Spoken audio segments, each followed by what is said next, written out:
గెలుపు మనదే. ఎమ్మెల్యేలంతా సమిష్టిగా పనిచేయాలి. రోజుకు అసెంబ్లీ సెగ్మెంట్లో సభ నిర్వహణ 12న జనగామల మొదలు. బీజేపీకి బూత్ స్థాయి నెట్వర్క్ లేదు. బీఆర్ఎస్ కు గెలిచే శక్తి లేదు. ముఖ్యమంత్రి రేవంత్ రెడ్డి భువనగిరి సెగ్మెంట్ లీడర్లతో రివ్యూ మీటింగ్. నేడు ఢిల్లీకి రేవంత్, రేపు CEC meeting, central election commission meeting. Lok Sabha ఎన్నికల్లో గెలుపు కాంగ్రెస్ పార్టీదేనని ముఖ్యమంత్రి రేవంత్ రెడ్డి అన్నారు. అందుకు ఎమ్మెల్యేలంతా సమిష్టిగా పనిచేయాలని సూచించారు. ఎమ్మెల్యే కోమటిరెడ్డి రాజగోపాల్ రెడ్డి ఇంట్లో భువనగిరి లోక్సభ స్థానంపై బుధవారం సీఎం రివ్యూ నిర్వహించారు.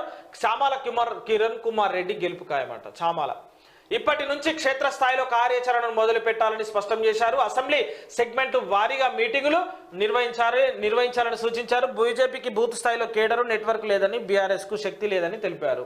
ఆడ కాంగ్రెస్ పార్టీ పని కూడా ఖతమవుతుంది. ఎందుకంటే భువనగిరి నుంచి తీన్మార్ మల్లన్నకు గనక టికెట్ ఇచ్చుంటే ఖచ్చితంగా భువనగిరి నుంచి తీన్మార్ మల్లన్నకు ఉన్నటువంటి ఆదరణతోని, ప్రజల మద్దతుతోని ఖచ్చితంగా గెలిచేది. కానీ కాంగ్రెస్ పార్టీ ఏం చేస్తుందంటే గెలిచేటువంటి క్యాండిడేట్లకు టికెట్ ఇవ్వకుండా ఉన్నోళ్ళని తీసుకుపోయి అక్కడ తీసుకుపోయి ఇక్కడ నచ్చిన వాళ్ళకు టికెట్లు ఇచ్చుకుంటా ఈయన గెలుస్తాడు. చామాల కిరణ్ కుమార్ రెడ్డి అనేటువంటి వ్యక్తి భువనగిరిలో అసలు పరిచయం లేనటువంటి వ్యక్తి గెలుపు టికెట్ని తీసుకుపోయి ఇవ్వకుండా చేసింది పని.